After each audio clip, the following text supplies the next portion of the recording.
चल आमे दुहे पुणी अजଣା हेबा चल आमे दुहे पुणी अजଣା हेबा दुहे दुहे को आउ थरटे चिन्हिबा चल आमे दुहे पुणी अजଣା हेबा कथाबार्ता केवल आपणरे सीमित थिबो कथाबार्ता केवल आपणरे सीमित थिबो तू प्रथमे मो परिचय पचारिबु मु तते चिन्हि खुशी लागिला बोली कहूथिबि तू मते प्रथमे मो परिचय पचारिबु मु तते चिन्हि खुशी लागिला बोली कहूथिबि तू मते तो सहर कथा कहूथिबु तू मते तो सहर कथा कहूथिबु मु केबे गोटे देखा हबा कथा भाबुथिबि तू मते तो सहर कथा कहूथिबु मु तते केबे गोटे देखा हबा कथा भाबुथिबि तू प्रेम कविताटे सुनेइले मु काहा पई बोली पचारिबि तू जेतिकी कहानी कहूथिबु तू जेतिकी कहानी कहूथिबु मु सेतिकी सेतिकी सुनुथिबि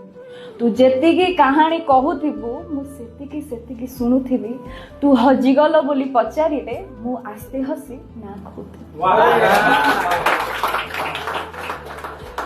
चल आमे दुहे पुणी अजरा हेबा तू तो भंगा मन कथा कहूथिबु तू तो भंगा मन कथा कहूथिबु मु बांधवीटे साजी सुनुथिबि तू तो भंगा मन कथा कहूथिबु मु बांधवीटे साजी सुनुथिबि केही ए संपर्क को प्रेम कहीदेले मु चमकी पड़ी चाहूथिबि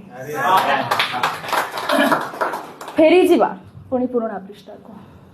फेरी जीवा पुणी पुराणा पृष्ठा को कहानी रो दुई मोड़ हेबा चल आमे दुहे पुणी अजଣା हेबा मु चिन्हिबिनी तते तू जानिबुनु मते जदी जदी मो बंधु वार्तालापे तो ना आसे मु पचारिबी खाली किए से मु पचारिबी खाली किए से चल आमे दुहे पुणी अजଣା हेबा प्रेम कविताटे शुणी सारा परे से प्रेमिका जेतेबेले ता प्रेमिक को सब शुणी सारा परे प्रेमिकटे पचारे ए सब कौन जरूरी थिला प्रेमिका ता दुई नयन को चाहिए खाली एतिकी कहे ए सब जरूरी थिला।